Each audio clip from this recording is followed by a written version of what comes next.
महाकारुण्य देवांच्या आणि मनुष्याचे शास्त्र तथागत सम्यक समृद्ध तथागतांचा असं धम्म तथागतांचा पावन पवित्र आर्य श्रावक संघ म्हणजे भिक्खू संघ या सर्वश्रेष्ठ अशा या 3 रत्नाला देवाला ज्यांच्यामुळे आपणा सर्वांना या 3 रत्नाचा लाभ झाला असे बोधिसत्व डॉक्टर बाबासाहेब आंबेडकर यांच्या समग्र धम्मक्रांतीला शेवटच्या श्वासापर्यंत समर्पण. पवित्र अशा या वर्षावासाच्या कालावधीमध्ये पुण्यवान या पद्मपाणी परिवारामध्ये आणि आपल्या पद्मपाणी विहारामध्ये बोधिसत्व डॉक्टर बाबासाहेब आंबेडकर लिखित बुद्ध आणि त्यांचा धम्म या ग्रंथाचं आपण वाचन करत आहोत, चिंतन मनन करत आहोत आणि त्यावर आचरण करण्यासाठी प्रेरणा घेत आहोत. निश्चित स्वरूपामध्ये हा धर्मग्रंथ केवळ भारतामध्येच नव्हे तर संपूर्ण विश्वामध्ये जे जे बाबासाहेबांचे अनुयायी आहेत त्यांच्याद्वारे तिथे वाचल्या जात आहे. तर ही विशेष गोष्ट आहे की बाबासाहेबांवर श्रद्धा प्रकट करणारे लोक या ग्रंथाचं वाचन वेगवेगळ्या देशामध्ये पण करत आहेत आणि त्यांच्या पद्धतीनं त्याला समजून घेण्याचा प्रयत्न करत आहेत. बौद्ध धर्माचा अभ्यास हा पायरीने केला जातो आणि त्यामुळे बाबासाहेबांनी हा ग्रंथ पायरीने आपल्याला पुढं सत्याकडे घेऊन जातो. त्यामुळं साहजिकच आहे की असत्य मागे पडत जातं, कारण नेहमी निसर्गामध्ये 2 गोष्टी घडत असतात. तुम्ही जसंही चांगलं वागणं सुरू केलं तर आपोआपच आपलं वाईट वागणं कमी होत जातं. हा निसर्गाचा नियम आहे. जेवढा प्रकाश उत्पन्न होत गेला तर तेवढा अंधार कमी होत जातो. तुम्ही जेवढा सद्गुण धारण करसाल तेवढा दुर्गुण आपला कमी होत जातो. तुम्ही जेवढे उत्साही होसाल तेवढा तुमचा आळस कमी होत जातो. त्यामुळे नेहमी एक गोष्ट नाही घडत, एक साथ 2 गोष्टी घडतात. मटक्यामध्ये तुम्ही पाणी टाकताना तुम्हाला मटका भरताना दिसतो, पण हवा खाली होताना आहे, म्हणजे हवा कमी होत जाते. अगोदर तो मटका भरलेलाच असतो, पण कशाने भरलेला असतो? हवेनं भरलेला असतो. तुम्ही जेवढं पाणी त्यामध्ये टाकत जासाल तर तेवढं ते कमी होत जातं. आणि मग निश्चित मध्ये आपण कालच्या पाठामध्ये पण हे बघितलेलं आहे की नेमकं अष्टांगिक मार्गामध्ये, अष्टांगिक म्हणजे 8 अंगांनी बनलेला, 8 अंगांनी परिपूर्ण झालेला, याच्यामधलं एकही अंग किंवा एकही गोष्ट कमी करता येत नाही. कधी सामान्यातील सामान्य लोकांना समजून सांगत असताना हा अष्टांगिक मार्ग आहे, पहिलं हे नीट समजून सांगावं लागतं की तो मार्ग आहे, त्यामुळं मार्गावर चालायचं असतं. म्हणजे भगवान बुद्धांनी आपल्याला चालण्यासाठी मार्ग दिलेला आहे. तर धम्मामध्ये चालणं म्हणजे आचरण करणे होय, हे पहिलं समजून घ्या. चालणं म्हणजे आचरण करणं होय, आणि आचरण करणं म्हणजे काया वाचा आणि मनाने कर्म करणं जे की कुशल असले पाहिजे, ज्याच्या परिणाम स्वरूप सुख आलं पाहिजे, त्याला म्हणतात धम्मानुसार आचरण करणे. नसता मनुष्य सकाळी उठल्यापासून संध्याकाळपर्यंत आणि मृत्यूपर्यंत कर्म करतच असतो. कर्म प्रत्येक व्यक्ती करतो, पण त्याचे ते कर्म एकतर अकुशल असतात, नसतात कुशल असतात, नसतात कुशलही नाही आणि अकुशलही नाही, असे असतात. त्याला न्यूट्रल म्हणतात. त्याला पाली भाषेमध्ये असुखम अदुःखम, म्हणजे सुखाचेही नाही आणि दुःखाचेही नाही, असे ते कर्म असतात. जसं की कोणताही व्यक्ती जर कर्म करत असेल आणि कर्म करताना सजग नसेल, सावधान नसेल, तर मग त्याला त्याचा परिणाम देखील माहीत नसतो की कसा येणार आहे म्हणून. कारण तो कर्म करताना जर सावधान नाही आहे, सजग नाही आहे, हुशार नाही आहे, दक्ष नाही आहे, तर त्याचा परिणाम आल्यानंतर देखील तो सावधान, दक्ष आणि हुशार नसतो. मग सावधान नसताना जर दुःख आलं तर त्या माणसाला ते दुःख अधिक परेशान करतं. समजा तुम्हाला जर माहीत असलं की आता तुमच्या वाट्यावर दुःख महिन्याच्या शेवटी येणार आहे, असं जर माहीत असलं तर मग तुम्ही अगोदरच तयारीला लागले असते किंवा येणार आहे तर मग थोडीशी तडजोड करून ठेवा. परंतु ते माहीत नाही राहत की ते कधी येणार आहे, ते कधी येणार आहे.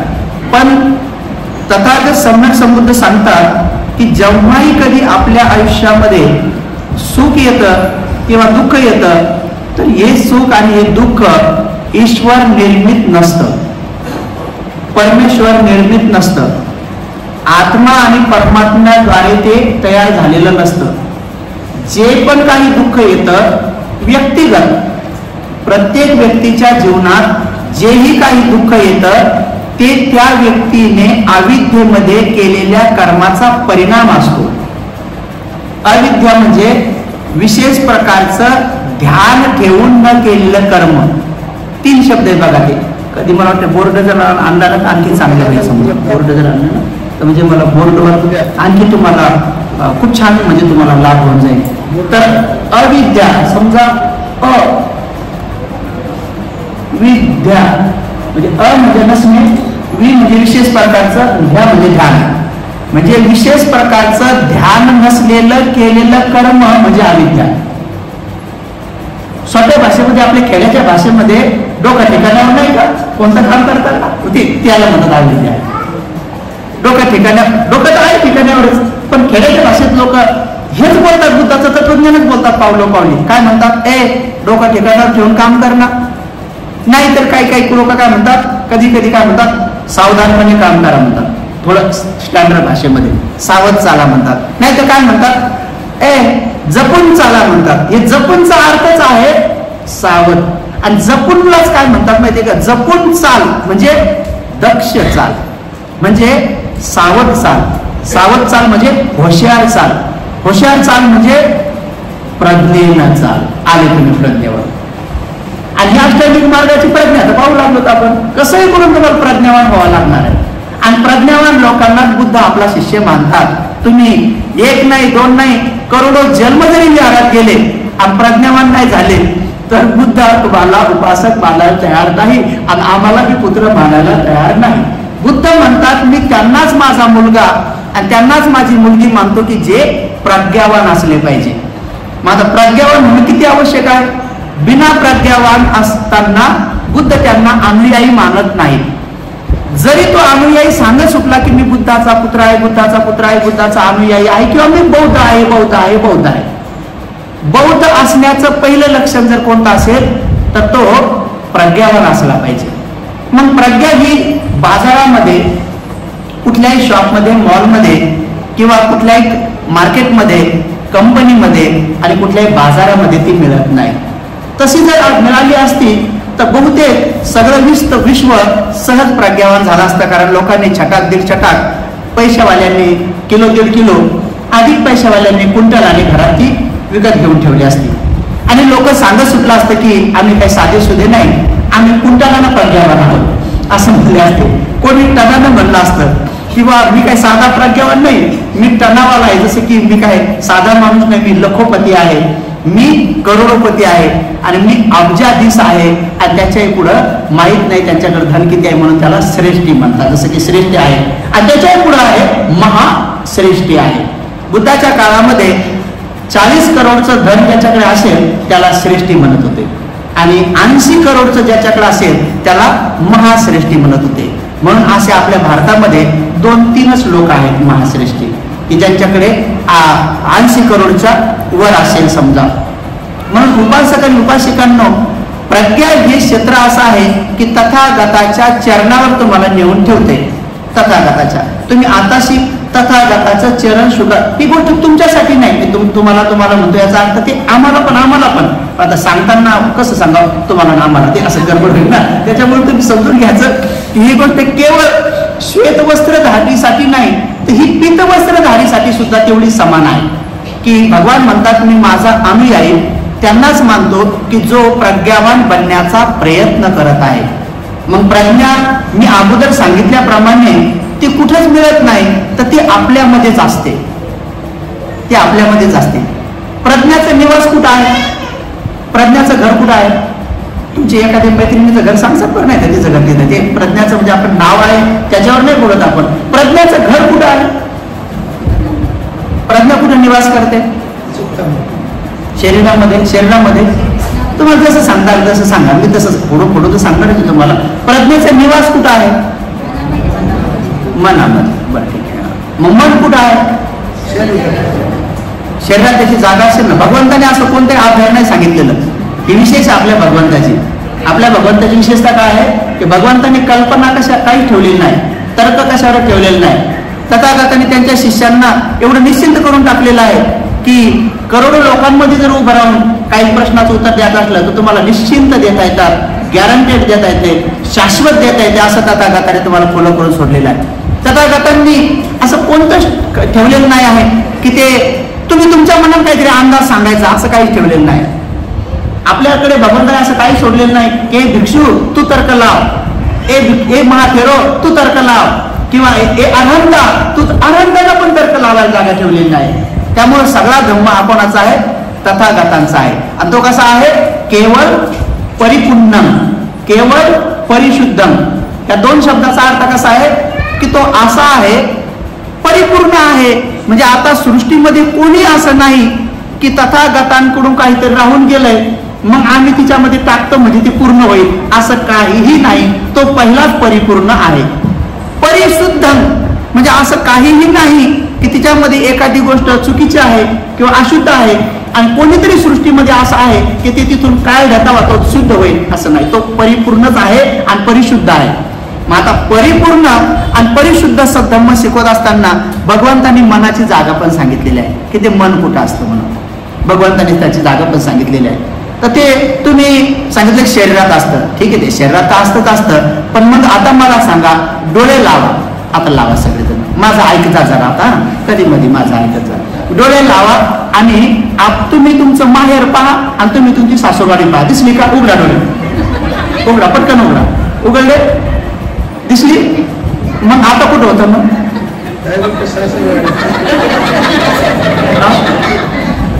किती किती वेळाने मी तुम्हाला उघडायला लावले डोळे? हा बरं, नसेल कोणा दिसलं पावडच घ्या, सासूरवाडी पावडच घ्या समजा. अहो एवढंच नाही, सासूरवाडी जर 3-4 घरं बदलले असतील ना तेवढ्या दिसतात एका स्पीडनं.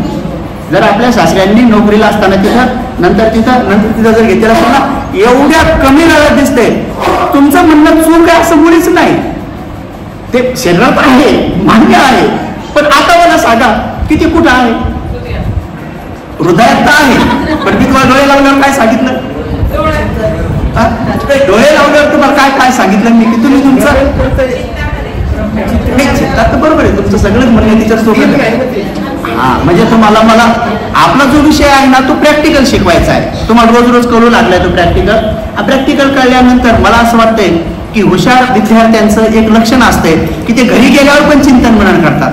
मी खरं पाहता तुम्हाला एकच अंग शिकू लागलेला आहे, बाकीचे 5 तुम्ही घरी चिंतन करावं अशी माझी अपेक्षा आहे. म्हणजे मी जर तुम्हाला डोळ्याबद्दल शिकवलं तर तुम्ही घरी जाऊन मग नाक, जेब, कान, त्वचा आणि मन चिंतन करावं. तुम्ही उद्या मला प्रश्न विचारा की म्हणतेची मी कानाबद्दल चिंतन करत असता मला कान, शब्द, स्पर्श, विज्ञान आणि त्याच्यापासून होणारं कम्म, त्याच्यापासून मन, मग चित्तवृत्ती, चित्तप्रवृत्ती आणि त्याच्यापासून होणारं कर्म.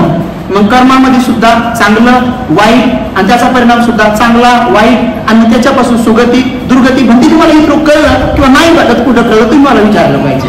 याला म्हणतात मग थोडं पटापटा पुढे जाता येते.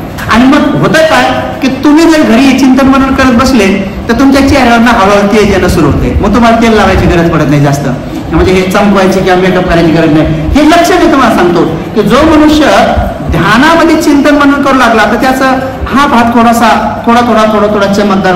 नाही तर ते बरेच लोक काय करतात बुद्धगयामध्ये असं इथे तेल लावून नसतं कारण काही लोकांनी थोडेसे पैसे द्यावा म्हणून ती कला आहे थोडीशी. तर त्यामुळं तुमचा चेहरा सांगू लागतो आणि मग काय फायदा होतो की तुमचा चेहरा ज्यांच्या संपर्कात आला तर नातेवाईकाच्या संपर्कात येतोच आपण केव्हा कोणी आपल्याकडे किंवा आपण त्यांच्याकडे. मग ते तुम्हाला विचारतात की काय रहस्य आहे, तू खुश आहेस? मग तुम्हाला संधी मिळते धम्मप्रचारक होण्याची. मग तेव्हा तुम्ही सांगायचं की मी धम्माबद्दल चिंतन मनन करत आहे. मग त्यांनी जर तुम्हाला विचारलं की तू कसं चिंतन मनन करत आहे तर तुम्ही हे सांगायचं. मग त्याला म्हणतात धम्माचा प्रचारक. आणि असं जर तुम्ही केलं तर एका जन्मामध्ये तुम्हाला खरंच भिक्षू होण्याची संधी प्राप्त होते आणि भिक्षुणी होण्याची प्राप्त होते. आणि भिक्षुणी झाल्याशिवाय आनंद होता येत नाही. आता बघा किती चांगली तुम्हाला वेळ सांगितलेला आहे. नसता जे लोक धम्माचं अध्ययन करत नाहीत, चिंतन मनन करत नाहीत, कुठेतरी पाठांतर करतात आणि भाषणं देतात, हे करतात, ते लोक स्वतःही अर्धवट बनत आहे, समाजही अर्धवट बनत आहे. आणि असं काय म्हणतात ते एक भुलभुलयाचं असं काहीतरी असतं नाही, एक बघा इकडून गेलं तिकडून गेलं की माझं भरपूर रस्ते असतात, ते सर्कसमध्ये असतात ना असं, म्हणजे भुलभुलया म्हणजे तिकडे कोणत्या पैशात गेलं की कळत. तर अनेक लोक असं भुलभुलयाचं जीवन जगत आहेत, स्वतःही भ्रमात आहेत, इतरांनाही भ्रमात टाकत आहेत आणि असा भ्रमामध्ये राहत आहे किंवा येणाऱ्या पिढीमध्ये आमच्या घरादारात किंवा आपल्या समाजात सुख मिळणार आहे, तसं कदापि मिळणार नाही. पण या मार्गाने जर गेले तुम्ही, रोजच्या व्यवहारात तुम्ही शिकता इथं बसल्याच आचरणात्मक शिकले, व्यावहारिक शिकले आणि याच्यावर तुम्ही घरी जाऊन जर चिंतन मनन केलं तर हळूहळू तुम्हाला 24 घंटे ध्यान करण्याची विधी शिकल्या जाते. जर तुम्ही एक जरी ध्यानाचं शिबिर केलं तर निश्चित स्वरूपामध्ये तुम्हाला हळूहळू तुम्ही ध्यान 24 घंटे ध्यान करणं सुरू करतात. आणि जो व्यक्ती 24 घंटे ध्यान करतो त्याला खेड्याच्या भाषेत तो ध्यानावर आला असं म्हणतात, त्याला ध्यानावर आला असं म्हणतात. आणि जो व्यक्ती ध्यानावर असतो तर मग ध्यानामुळं त्याला ठेचही लागत नाही, त्याच्या वाणीतून शब्द येताना त्याचा ऍक्सिडेंट होत नाही, म्हणजे जिभेचा ऍक्सिडेंट. हे गाड्याचे ऍक्सिडेंट जेवढे खतरनाक असतात तेवढे जिभेचे ऍक्सिडेंट खतरनाक असतात. एवढ्या शब्दामुळेच कोर्ट कचेऱ्यामध्ये चांगले घरं तुटतात, लेकरू पोरगी इकडं पोरग तिकडं, दोघं नवरा बायकोची ताटातूट, फार आलापेष्टा, फार सण, फार कठीण समस्या आहे. ते जर दुःखाकडे गेलं कशामुळे, केवळ जिभेचा ऍक्सिडेंट. आणि जिभेचा ऍक्सिडेंट का झाला का? सावधान म्हणजे सजग म्हणजे समाधी नसल्यामुळं. तर 24 घंटे तुम्ही समाधीमध्ये डोळे उघडे ठेवून राहू शकता. म्हणजे कसं, प्रज्ञावान माणसाचं हे लक्षण आहे की तो प्रत्येक काम करताना त्या कामामध्ये त्याचं परिपूर्ण लक्ष असतं. आणि त्या कामामध्ये जर परिपूर्ण लक्ष असेल तर मग ते काम सावधानपणे केल्यामुळं त्याचा परिणाम दुःखात कधीच येत नाही. आणि मग अशा रीतीनं तो बुद्धाचा अनुयायी नेहमी प्रसन्न राहतो, खुश राहतो, आनंदी राहतो. मग लोक त्यांना विचारतात तुमच्या आनंदाचं रहस्य काय, तुमच्या सुखाचं रहस्य काय. सध्या भारतामध्ये याच्यावर जास्त लोक चर्चा करत नाहीत. सध्या लोक एकमेकांना विचारताना काय विचारतात की मग झाला का तुमचा त्या प्लॉटचा सौदा, याच्यावर जास्त बोलतात लोक. तुमचं ते चाललं होतं ना, मग झाला पडला का तुमचा स्लॅब, लोक त्याच्यावर बोलतात. मग लागली का तुम्हाला नोकरी, तुझं प्रमोशन होणार होतं काय झालं, तू ती शेती घेणार होतं त्याचं काय झालं, तुम्ही गाडीचे पैसे भरले होते ना, आली का तुमची गाडी, तुम्ही दागिने घेणार होते ना, मग तुझ्या घरात घातले नाही नंतर घाल. तर शक्यतो लोक ह्या सगळ्या गोष्टी ज्या आहेत ना, लोभ वाढवणाऱ्या आणि आसक्ती वाढवणाऱ्या याच्यावर जास्त चर्चा करतात. तुझं महामंगळसूत्र पार झालं का, तुझं कर्णिमित्त सुद्धा पार झालं का, बुद्धानं सांगितलेलं शील तुला कुठपर्यंत कळलं, शील तुझं चूल शील आहे का मध्यमा शील आहे का महाशील आहे का तुझं इंद्रिय संवर्शीलाकडे गेलंय का सदोतीस बोध आपल्या चतुर आर्य सत्याकडे गेलंय, राष्ट्रांगिक मार्गाकडे गेलंय का 5 इंद्रियाकडे गेलंय, तुझ्या 6 इंद्रिय तुला समजू लागलेत का, 6 इंद्रियाचे 6 विषय कळतात का, तू रूपामध्ये आसक्त होत नाही का, आता तुझ्या शब्दानं तू विचलित होत नाही का, गंध कसाही उत्पन्न झाला तर तू शरीरामध्ये एकदम अविचलित होत नाही का, जिभेच्या रसानं तू क्रोधित होत नाही ना, आणि शरीराला स्पर्श झाल्यानंतर त्या स्पर्शाला तू सावध पाहत आहे का, मनामध्ये विचार आल्यानंतर तो जाणत आहे का, याच्यावर चर्चाच नाही आहे कोणाची. हे धम्म आहे, याच्यावर चर्चा नाही. आणि लोक धार्मिक असताना दाखवतात आपल्या घरावर झेंडे लावून, निळे झेंडे आणि पंचरंगी ध्वज दाखवून असं दाखवतात की आम्ही बौद्ध आहेत. त्याच्या पुढे जाऊन काही लोक बुद्धाच्या फोटो आणि बुद्धाच्या मूर्त्या घरावर बसू लागलेले आहेत. त्याच्या पलीकडे काही लोक जाऊन सफेद कपडे आणि काही निळे कपडे किंवा अशा प्रकार दाखवू लागले. बाह्य दाखवणं हे योग्य आहे, असं याला विरोध करत नाही, बुद्ध बी करत नाही. हे बाह्य बुद्धिस्ट होणं ही एक वेगळी गोष्ट आहे. आंतरिक बुद्धिस्ट होणं ही देशाच्या आणि जगाच्या आणि मानवतेच्या नाही तर सत्वाच्या कल्याणाची आहे. त्यामुळे तुम्ही आंतरिक बुद्धिस्ट होण्याचा प्रयत्न करा.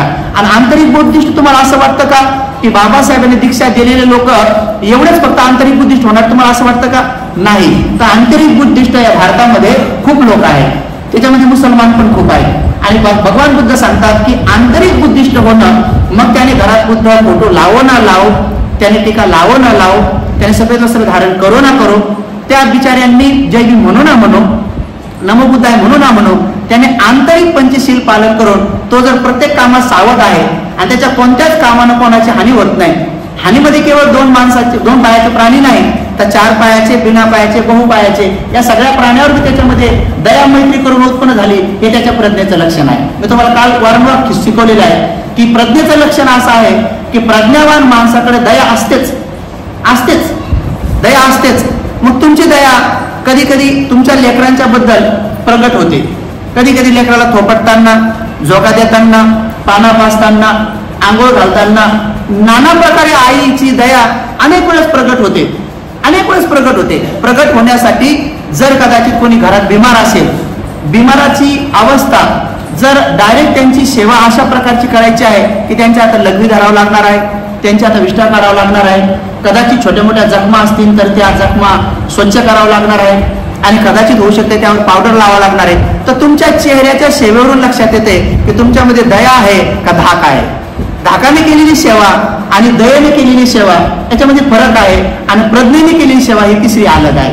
तुम्ही हे अनुभवलेलं आहे खूप वेळेस. धाका मारा तुम्ही अनेक गोष्टी केलेल्या आहेत. धाका मारा जसं नवऱ्याचे कपडे पण धाका मारा धुणे आणि श्रद्धेने धुणे याच्यात फरक आहे. ज्या दिवशी मारलं त्या दिवशी नाही धुवू वाटत श्रद्धेनं. ज्या दिवशी मारलं असेल ते तुम्ही अनेक वेळेस अनुभवलेलं आहे. अनेक वेळेस अनुभवलेलं आहे. तर ते जे चेहऱ्यावर जे भाव दिसतो तर चेहऱ्यावर जे असतं तथागत चेहरा ओळखत होते आणि चेहरा पाहूनच तथागताला कळायचं. तथागताला 3 गोष्टी कळायच्या की या व्यक्तीच्या चेहऱ्यावर यांच्या अनेक जन्मातल्या पारमिता कोणकोणत्या आहेत त्या चेहऱ्यावर येतात. एक पुस्तक आहे ते भविष्यात जर कोणी कारुणिक भंतेचे जर आले आणि त्यांनी अभ्यास करून हिंमत करून जर लोकांना शिकवणं सुरू केलं तर मला असं वाटतंय लोकांमध्ये खूप छान लाभ होईल की हे चेहऱ्यावरून सांगता येते की अनेक जन्माच्या पारमिता काय काय आहेत म्हणून सांगता येतं. त्याच्यानंतर वर्तमानामध्ये यांच्या मनाची काय स्थिती आहे हे चेहऱ्यावर कळते. कारण मनात जे आहे ना तर ते मनातलं चेहऱ्यावरच प्रगट होतंय. समजा तुमच्या मनात राग आला तो कुठं येईल? कुठं येईल? चेहऱ्यावर येईल ना. तो दुसरीकडे कुठे जाईल? चेहऱ्याकडे, मग चेहऱ्याकडे येईल आणि मग बाकीच्या शरीराकडे बी जाईल. तर मनात राग आल्यानंतर हे मन म्हणजे मन इथं मी वारंवार इथं दाखवते हे हृदयात असते. म्हणा पुन्हा ध्यानात ठेवा. कारण लोक इकडे मेंदूकडे म्हणतात ते मेंदू वेगळा आहे, हृदयात असते ते. आणि ते विपස්සनेच्या 20 आणि 30 दिवसाच्या शिबिरात आणि 45 दिवसाच्या शिबिरामध्ये हृदयवत्थू म्हणजे हृदयावर ध्यान करण्याचं. हृदय जे आपलं लुमडुम लुमडुम लुमडुम असते ना ते. आणि गाणे सुद्धा पूर्वीच्या चांगल्या गायकांनी गाणे सुद्धा ध्यानावर बनवलेले आहेत. ऍक्च्युअली मग तुम्ही गाणं ऐकलं किंवा काय गोष्टी दोष नसतो, पण जे गाणे तुम्हाला राग द्वेष मोह काम असल्याकडे घेऊन जातील त्याच्यापासून दूर केलं पाहिजे. मग बुद्धाच्या नावावर बाबासाहेबांच्या नावावर सुद्धा जर गाणं एखादं तेढ निर्माण करणार असेल आणि दुसऱ्याबद्दल तिरस्कार निर्माण करणार असेल तर त्याला आपण थोडं टाळून मैत्री वाढवणारं गाणं कुठलंही ऐकलं पाहिजे. त्याच्याबद्दल वाद नाही. तर पूर्वी एक गाणं आलं होतं बघा, ते गाणं अनेक लोकांना कळलं नाही पण मी खूप वेळेस ऐकलं ते गाणं. कारण की लोक ऐकताना ते वेगळ्या भावनेने ऐकत होते पण मी ऐकताना ते ध्यानाच्या भावना ऐकत होते. ते गाणं असं होतं की धडधड वाढती डोक्यात, आणखी काहीतरी आपली टिक वाजती डोक्यात धडधड वाढत. तर हे जे आहे ना हिला देवत्वरलं गाणं आहे. हे कुठे होते माहिती का? हे तिथे होते आणि 45 दिवसाच्या शिबिरात शिकवतात. हे ज्यांनी 45 दिवसाचं शिबिर 30 दिवसाचं शिबिर केल्याशिवाय नंबर लागत नाही. 30 दिवसाचं शिबिर 20 दिवसाचं केल्याशिवाय नंबर लागत नाही. आणि 20 दिवसाचं शिबिर 10 दिवसाचे 5 केल्याशिवाय नंबर लागत नाही. आणि 10 दिवसाचं शिबिर फॉर्म भरल्याशिवाय लागत नाही. आणि फॉर्म समजा माणूस तेव्हा भरते जेव्हा सरत बघा. मग आता कोणाला उत्पन्न झालं की मी 45 दिवसाला जातो दगड पाहते लय काय व्याप याला त्यावेळेस इथंच ऐकलेलं बरेच त्याच्या घडीला समजतं तुम्हाला. म्हणून ही जी सिक्वेन्स लावलेली आहे धम्मामध्ये डायरेक्ट एखाद्या माणसाला जर उडी घ्यायची असेल तर त्याच्या जर अनेक जन्माच्या पारमिता असेल तर तथागताला हे चेहऱ्यावर कळायचं. आणि चेहऱ्यावर 3 गोष्टी दिसतात. ते भगवंताला दिसायच्या नारायणाला दिसतात. मी फक्त थोडस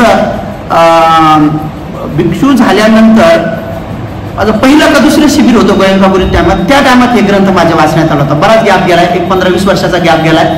म्हणून तो ग्रंथ जर आणखी एकदा मी हाताळला तर मी एक व्यवस्थित सांगेन की चेहऱ्यावर 3 गोष्टी दिसतात. एक आपल्या अनेक जन्माच्या काय पारमिता आहेत त्या प्रगट होतात.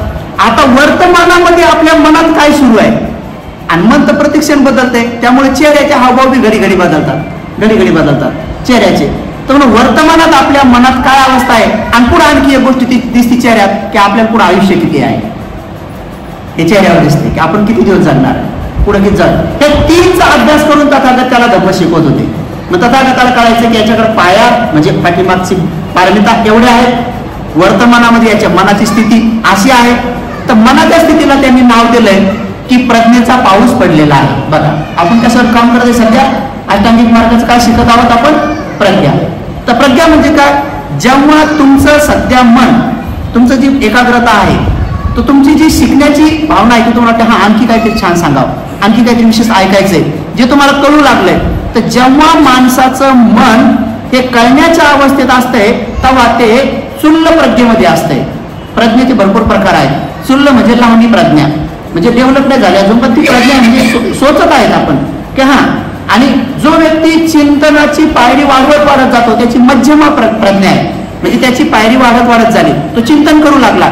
पण ज्या दिवशी त्याला कोणाचा आधार घ्यायची गरज पडत नाही, कोण्या भंतीजीचा आधार घ्यायची गरज पडत नाही, कोणत्या ग्रंथाचा आधार घ्यायची पडत नाही, जो स्वतः चिंतन मनन करून योग्य अयोग्य ठरवू लागला त्याची महाप्रज्ञा झाली असं समजायचं. ती कोणाकडे बी उत्पन्न होती. मग आता मला सांगा, पावलं पावलं कोण आपल्याला साथ राहणार आहे, पावलं पावलं कोण समजून सांगाल. समजा तुम्हाला स्मशानभूमीत प्रश्न पडला, तिथं कोणाला तुम्ही प्रश्न विचारणार, आणि समजा तुम्ही एकटेच कुठेतरी दुःखी आहात, त्याच्यातून बाहेर पडण्यासाठी तुम्ही तथागताला कसा आवाज देणार, तुम्ही कोण्या भिक्षूला कसा आवाज देणार, आणि कोण बिचारा कल्याण मंत्री तुमच्या जवळ राहणार. म्हणून भगवान काय म्हणतात, माणसांना प्रज्ञावान करून सोडा, डबल त्यांच्यासोबत राहण्याची तुम्हाला गरज नाही. म्हणून भगवंताची अपेक्षाच ही आहे की प्रज्ञावान माणसच बुद्धाचे अनुयायी आणि बाबासाहेबांचे पण अनुयायी होऊ शकतात. ते कोणत्याही जाती धर्माचे असू शकतात आणि कोणत्याही वयात असू शकतात. प्रज्ञा ही फक्त 50च्या पुढेच येते असं नाही. प्रज्ञा ही 7 वर्षाच्या लेकरामध्ये पण डेव्हलप होते, 7च्या अगोदर नाही होत. म्हणून अनंत होण्यासाठी कमीत कमी आयु 7 पाहिजे, वय 7 पाहिजे. कारण आपल्याकडे कुठल्या जरी गोष्टी येतात तर त्या ठराविक वेळेत येतात. आईच्या गर्भाशयातलं बाळ एका ठराविक हप्त्यामध्ये ठराविक गोष्टींनी वाढत जातं, असं एक साथ नाही. आईच्या कुशीतलं बाळ 3ऱ्या महिन्यानंतर त्याच्या हृदयाचे पार्ट बनणं सुरू होतात. त्याच्यामुळंच 3ऱ्या महिन्याच्या नंतरचं बाळाचं जर काही वाईट करायचं ठरलं, आपल्या भाषेमध्ये त्याला ऑपरेशन म्हणतो, तर त्याला कायद्यानं आणि निसर्गानं गुन्हा मानलेला आहे. का? कारण तेव्हा हृदयाचे पार्ट बनणं सुरू होतात, आणि जेव्हा हृदय बनणं सुरू होते तेव्हा प्रज्ञा बनणं सुरू होऊन जाते. कारण हे सगळं सोचण्याची प्रक्रिया कुठून होते, हृदयातून होते. आणि जिथं हृदय बनलंच नाही अजून, तर तिथं अजून हे नाही. त्याच्यामुळे ते ऑपरेशन केलं बी तर त्याला गुन्हा मानत नाही आपलं गव्हर्नमेंट, बाबासाहेबांनी लिहिल्यामुळं कोणतंच मानत नाही. आणि इव्हन निसर्गामध्ये कम्म बनत नाही, म्हणजे हत्या तुमच्याकडून होत नाही. इतकं सुंदरसं हे विश्लेषण केलेलं आहे. तुम्ही कोणतीही सांगड घाला, तुम्ही व्यावहारिक सांगड घाला, कायद्याची सांगड घाला, काही अध्यात्म सांगड घाला, तुम्हाला सरळ सरळ भगवंतांनी सांगितलेलं आहे की ही प्रज्ञा तुम्हाला कुठेही प्राप्त होत नाही. ही प्रज्ञा तुम्हाला प्राप्त होते समाधीमधून. तिचं उगमस्थान आहे समाधी. प्रज्ञेचं उगमस्थान काय आहे, समाधी. आणि समाधीचा अर्थ मी तुम्हाला खूप वेळा सांगते, मनाची एकाग्रता. आणि मनाची एकाग्रता तेव्हाच प्राप्त होते जेव्हा त्या व्यक्तीचं सील चांगलं असते.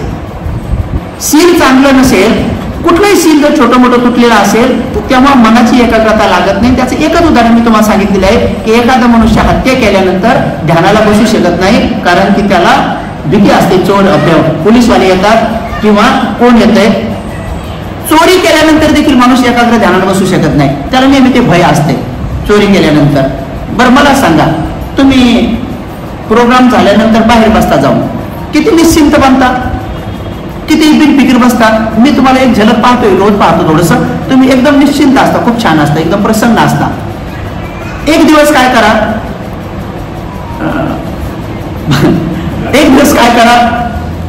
कोणाचं तरी चप्पल चोरून बसा.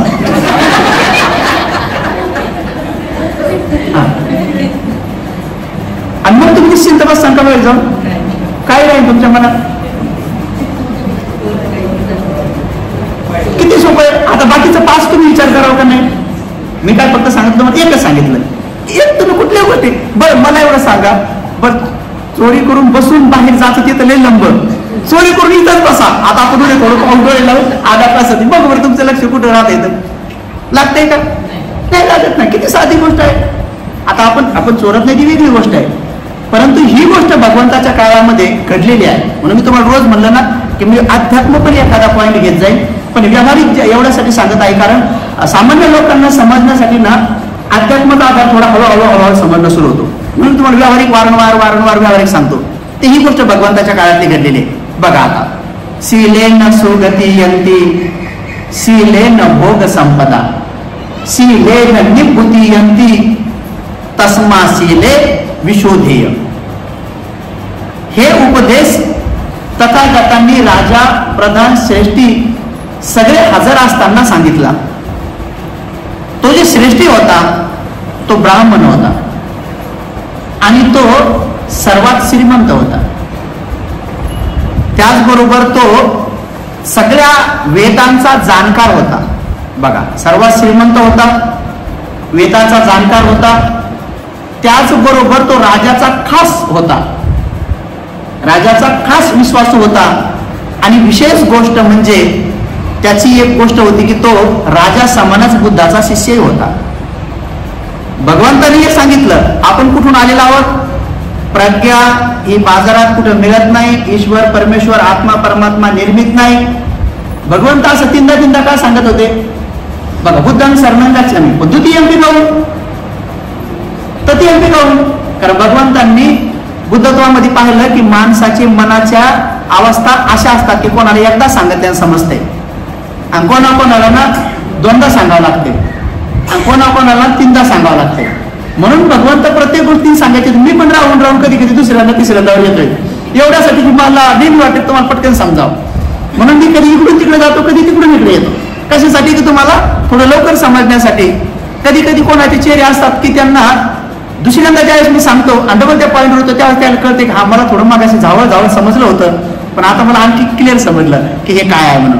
तर समाधी जी आहे तर आपण सांगितलं प्रज्ञा बिना समाधीची लागत नाही, पण समाधी बिना शीलाची लागत नाही. तर शील आपण सांगितलं की कोणतंही शील तोडलं तर आपण आपलं उदाहरण घेतलं की साधी चप्पल किंवा काही वस्तू चोरून सुद्धा आपण इथं स्थिर राहू शकत नाही, स्थिर नाही राहू शकत. बरं, आणखी समजा उदाहरणार्थ तुम्ही आले, रस्त्याने आले आणि रस्त्याने येता समजा तुम्ही रस्त्यातच कोणाला तर टॉन्ट मारून आले आणि आले गेटच्या आत. पण टॉन्ट त्यांनी ऐकलं आणि त्यांनी सांगितलंय बरं सांगते भावाला, बरं आता एवढंच म्हणलं, बरं बाकी काहीच नाही. आता तुम्ही येऊन स्थिर बसू शकता. आता तुम्हाला मी म्हटलं श्वास पहा, तर तुम्हाला काय दिसत? प्रॅक्टिकल आहे की नाही? प्रॅक्टिकल करके देखना चाहिए. अनेक लोकांना काय वाटतं कधी घरी बसू काय लोक काय म्हणला हा विषय मला वाटतं आपल्या मध्यम लोकांचा नाही, हा शिकले सवरले लोकांचे म्हणून वारंवार मला याच्या मार्फत सांगायचं त्यांना. ते काय म्हणतात काय गरज आहे विहारात जायचं? हा मोठा वर्ग आहे. हा जो मोठा वर्ग विहारात जात नाही ना, पैसा पाणी गाडी घोडे ते काय म्हणतात बुद्ध आमच्या घरी आहेत ना, आम्ही हेच करतो आणि आम्ही शील पालन करतो. तर शील पालन असं नसतंय.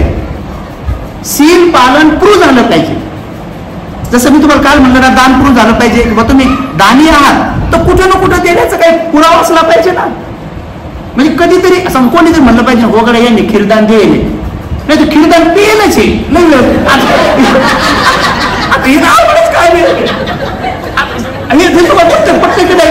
काहीतरी कुठं असू दे. आपण असं नाही म्हटलं की पद्मपाणीमध्ये दिली कुठं देऊ, पण असलं पाहिजे नाही, काही तर पुरावा असला पाहिजे. बरं समजा दुनिया नाही सांगणार, पण आरशापुढे उभं राहिल्यानंतर आपल्याला म्हणलं पाहिजे की बाबा मी खीरदान देईल, आपण माहिती तर येईलच मग सापडवायचं. कुठं तरी तुम्हाला समजा एखादा माणूस जर म्हणत असेल की मी दानी आहे तर त्याचा कुठं ना कुठं पुरावा लागेल ना. तसं सेम शील पालन करता की नाही करता याचा बी पुरावा लागतो. बिना पुराव्याचं हे शक्यच नाही आहे. म्हणून समाधीकडे आपण जेव्हा येतो किंवा समाधी ही एकाग्रतेसाठी शील फार आवश्यक आहे. तर ही गोष्ट भगवंताच्या काळामध्ये बघा एक प्रसंगानुसार आपण समजून घेऊया. म्हणजे मग तुम्हाला पटापटा तुमचा पाया इतका पक्का होऊन जाईल जो तुमचा अगोदरच पाया पक्का आहे. पण तुम्ही असं मग म्हणते की घडी तुम्ही म्हणता पाया पक्का बी आहे डबल म्हणता पक्का बी करायचा, तर ही काय गोष्ट आहे? तर तो एक मजला सांभाळण्याजोगा पक्का आहे तुमचा, पण का तुम्ही 10 मजले वाढवू नये? म्हणजे मी तुम्हाला पाया कच्चा असं म्हणत नाही, पण तुम्ही का बरं एकाच मजल्यावर अपेक्षित राहतात? तुमचे 10 मजले व्हावे असं तुम्ही का अपेक्षा करत नाही? आणि ज्याचे 10 मजले तयार होतात त्याच्या 10 पारमिता होतात, आणि ज्याच्या 10 पारमिता होतात तर मनुष्य जन्मात सुखी राहण्यासाठी मनुष्यांना किंवा उपासकाला ज्या 10 पारमिता लागतात, उपासकांना सुद्धा 10 पारमिता लागतात उपासक बनण्यासाठी. एवढंच आहे की त्यांच्या 10 पारमितेचे घडे 100 लिटरचे आहेत असं गृहीत धरा. तर समजून घ्या तुमचे जर ते 10 पारमितेचे 10 घडे जर या जन्मामध्ये परिपूर्ण भरले तर ज्याला सुखी उपासक म्हणतात आणि सुखी उपासिका म्हणतात ते तुम्ही बनसा. आणि उपासक उपासिका सुखी झाला याचा पुरावा काय असतो? काय पुरावा असतो? आता तुम्हाला कोणी जरी म्हणलं एखादा मनुष्य की मी सुखी आहे, तर जेव्हाच माणूस सुखी होतो ना तर तो माणूस संतुष्ट होतो, आणि जो संतुष्ट होतो ना तो अल्पइच्छेक होतो, आणि जो अल्पइच्छेक आहे ना मग तो विहाराकडे जाणं सुरू करतो. मग तो तेवढ्या कालावधीत कमाई करत नाही, हे लोभाचं लक्षण आहे. लक्षात मग तो एक वेळ देतो की 23 घंटे मी कमीत कमी 1 घंटा मी येईल. हे त्याचं लक्षण आहे. कशाचं? समाधानी सुखी माणसाचं हे लक्षण आहे. हे लक्षण प्रकट होतंय.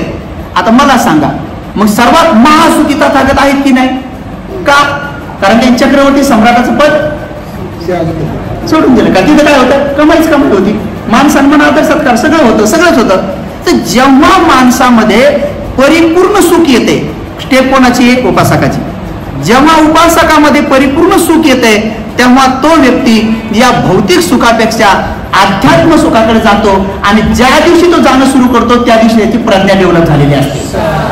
हे प्रज्ञेचं लक्षण आहे. बिना प्रज्ञेचा मनुष्य अल्पइच्छेक बनत नाही, आणि अल्पइच्छेक बनणं त्याची दुसरी बाजू कोणती आहे?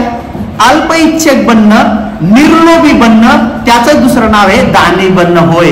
आणि मग दानी व्यक्तीचं लक्षण कुठं दिसतंय? मग खीरदान करताना, भोजन दान करताना, काहीतरी चिवडा बिवडा दान करताना, पेढे बिडे दान करताना, केळी दान करताना, किंवा काही ना काही परोपकार करताना तो व्यक्ती दिसतो. बाहेरच्या वस्तू देण्यासाठी जर त्याच्याकडे नसेल तर मग तो आपल्या श्रमदान करणं सुरू करतो. बघा, दान श्रमदानच आहे. मग तो श्रमदान करताना तुम्हाला विहारात झाडू मारताना, पोछा मारताना, सजावट करताना, काही ना काही करताना नसता, हे सगळं जर अगोदर झालं असेल तर मग ज्यांनी कोणी चिवडा आणलाय त्याचा वाटू लागताना, म्हणजे ज्यांनी कोणी खीर आणली त्यांची वाटू, हे कशाचं लक्ष? पूर्ण प्रयत्न चालत आपण बरे. हे प्रज्ञावानाचं लक्षण आहे की त्याला दानच द्यावं वाटतंय, मग दान द्यावंच वाटतंय त्याला. मग दानाचे भरपूर प्रकार आहेत. मग ते श्रमदान बी सर्वात मोठं दान आहे. आणि मग तो व्यक्ती तसं देणं सुरू करतो. आणखी तुम्हाला एक मजेशीर गोष्ट सांगतो, बरं आठवली तुम्हाला, मला पुन्हा आठवण करून द्या की बंदेजी तुम्ही भगवंताच्या काळातला शीलाचा प्रसंग सांगणार आहे, पण हा एक मजेशीर गोष्ट मला आठवली.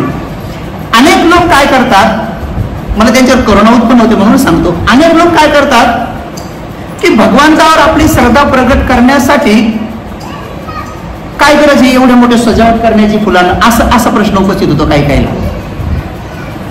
मग ते काय सांगतात कधी कधी की तथागताच्या काळामध्ये काकिंचन होता, आणि त्यानं ते एकच फुल भगवंताच्या चरणावर वाहिलं, आणि तो इतका श्रेष्ठी झाला, नंतर अनंत झाला, मग एक फुल वाहिल्याने सुद्धा मंगळ होते, असं ते म्हणतात. खरं आहे, खोटं नाही. पण हे कोणासाठी माहिती का? ज्याच्याकडे खरंच देण्यासाठी काहीच नाही, ज्याच्याकडे खरंच फुल घेण्यासाठी पण नाही, पण तरी त्याला तथागताची पूजा करायची आगाध श्रद्धा उत्पन्न झाली. ज्याच्याकडे एकही फुल घेण्यासाठी काहीच नाही पण तरी त्याला तथागताची आगाध श्रद्धा उत्पन्न झाली, तथागताच्या शील समाधी प्रज्ञेवर, त्याचे भूतत्वावर त्याची इतकी श्रद्धा उत्पन्न झाली, आणि त्यालाही असं वाटलं की मी तथागताचं वंदन करावं, आणि त्याच्याकडे देण्यासाठी काहीच नाही. म्हणून भगवंताच्या काळामध्ये देण्यासाठी काहीच नाही. मग त्यांना काय भेटलं? आपल्या घराच्या पाठीमागे एक साधं फुल आलं होतं. एक फुल आलं, त्यांनी विचार केला की हे बेमौसम का फुल आहे, याची किंमत राजा घेऊ शकतो. म्हणून त्यांनी स्वतः तोडलं आणि मनामध्ये असा विचार केला की मी हे राजाला एका कारशापणमध्ये देईन, म्हणजे 1 रुपयात देईन. असं म्हणून तो बिचारा उघडा अकिंचन मनुष्य राजाच्या दिशेने निघाला राजमहालाकडे. समोरून एक रथवाला येत होता. रथवाला असा लगबगीनं चालला होता, जणू त्याला उशीर झालाय, आणि तेवढ्यात त्याची नजर या फुलावाल्याकडे पडली. त्याने रथ थांबवला आणि विचारलं, हे भल्या माणसा, हे फुल तुला विकायचंय का? तर हो म्हणे, मला विकायचं आहे. केवढ्यात विकायचं होतं याला? पण याने काही किंमत सांगायच्या अगोदरच तो रथातला माणूस काय म्हणतो, तू जी काही किंमत सांगेल त्याच्या मी 10 पट देईन. आता बोलण्याच्या अगोदरच मग विकायचं होतं 1 रुपयात. मग याचं गणितच सुरू झालं. बापरे, 1 म्हणल्यावर 10, 10 म्हणल्यावर 100, 100 म्हणल्यावर 1000 भेटणार आहे. म्हणजे आता याला वाटलं आपण सांगूनच टाकावं जास्त, सांगूनच टाकावं जास्त. मग ह्या म्हटला की तू जी काही किंमत सांगशील त्याच्या मी 10 पट तुला देणार आहे. मग याने विचार केला, तुम्ही कोण?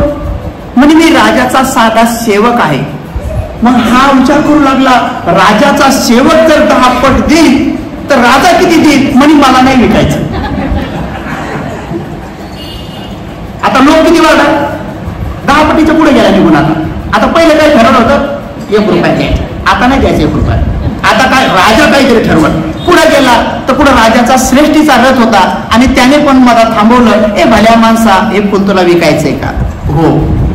याने किंमत सांगायच्या अगोदरच म्हणे तू जी किंमत सांगेल त्याच्या 100 पट देतो. याने विचारलं आपण कोण? म्हणे श्रेष्ठी. पुन्हा म्हणे अरे श्रेष्ठी जरी एवढं देतो तर राजा किती द्यायचा? मग पुढे गेल्यानंतर तिसरा रथ आला, तो राजाच्या प्रधानाचा होता. तोही लगबगीने चालला होता, पाहता क्षणी थांबला, ए भल्या माणसा फुल विकायचंय का? हो. तू जी किंमत सांगशील त्याच्या 1000 पट देतो. 1 रुपया सांगशील तर 1000 देतो, 1000 सांगितले तर 1000चे पट तेवढे तर 1000 देतो. प्रधान आहे. आपण कोण? म्हणे प्रधान. मग याच्या मनामध्ये एवढा लोभ वाढत गेला, विकायचं होतं 1 रुपया, पण आता प्रधानानं एवढा रेट वाढवला की 1000 पटीने रेट वाढवला. आणि मग याने विचारलं प्रधान, मग म्हणे प्रधान जरी एवढा देतो तर राजा किती देईल? म्हणे मला नाही विकायचं. आणि चौथा रथ राजाचाच होता. हे प्रत्यक्ष घडलेली गोष्ट आहे भगवंताच्या काळातली. राजाचा रथ होता, राजाने मात्र तो रथ थांबून त्यालाच इकडे बनवून घेतलं. राजा खाली नाही गेला. राजा म्हणे भल्या सज्जन माणसं इकडे ये, तुला हे फुल विकायचंय का? म्हणे हो. तर तुला या फुलाच्या बदल्यामध्ये मी मूळ मांगी रक्कम देतो, वाटलंच तर तुला मी इतके गावं देतो, इतके हाती देतो, एवढे घोडे देतो, एवढे उंट देतो, एवढे दास देतो, एवढे दासी देतो आणि एवढे महल देतो आणि मी तुला जे म्हणशील ते देतो, पण फुल मला दे. आता राजा तो वाटलाच होता. याला असा प्रश्न पडला की यार हे फुल आहे तरी कशाचं? हे लोक एवढं कसं काय देऊ लागलेत? म्हणून त्या फुलाला इकडून तिकडून पाहू लागला. खरं पाहता माणूस कोण होता? त्याचं घर नाही, दार नाही, काहीच नाही, शेती अकिंचन, उघडा पागडा, एक साधं लंगोटी घालून बिचारा. पण इतकं त्याला राजाने आश्वासन दिले की तुला मी मूळ मांग जे मागशील ते देतो म्हणे, पण फुल मला दे. म्हणे महाराज ते सगळं जाऊ द्या म्हणे, फक्त मला एवढं सांगा म्हणे, ते पहिलं 10 पट, दुसरं 100 पट, तिसरं 1000 पट, तुम्ही तर लयच द्यायला तयार झालात. मला फक्त एवढं सांगा की तुम्ही सगळे लोक कुठं घाई चाललात आणि ह्या फुलाचं तुम्ही करणार काय, मला एवढं सांगा. मग तो म्हणे अरे भल्या माणसा, जगाचे कल्याण मित्र महाकारुणिक तथागत सम्यक संबुद्ध आज आपल्या नगरात आलेत.